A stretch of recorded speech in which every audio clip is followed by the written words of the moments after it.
இருந்து இவ்வளவும் தோள்பட்டி. இது இப்போ 2.5 கொஞ்சம் குறைவாக இருக்குது. நாங்கள் 2.5 போடுவோம். அப்போ தோள்பட்டி வந்து 2.5. இதில் பின்கழுத்து அளக்கிறது. பின்கழுத்து அளக்கையில் இதில் இப்படி டேப்பை வச்சுக்கொண்டு இது எங்கே முடியுதோ அங்கே 8 எடுப்போம். சரியா? பின்கழுத்து 8 அப்படி இதை நிமித்தி வச்சுக்கொண்டு இப்போ ப்ளவுஸ் இங்கே நேராக இருக்கணும். முன்கழுத்து அளவெடுக்கைக்குள்ள இதில் இருந்து 5.5 இருந்து இடுப்பு சுற்றளவு. அப்போ இதில் இருந்து கீழே வாரது இடுப்பு சுற்றளவு 31.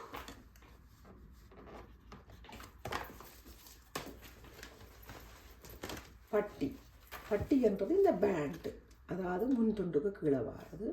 அப்போ இது 4 இஞ்சால 4 4 எடுப்போம். கொஞ்சம் கூட இருந்தால் அதை ஒரி பண்ண தேவையில்லையா?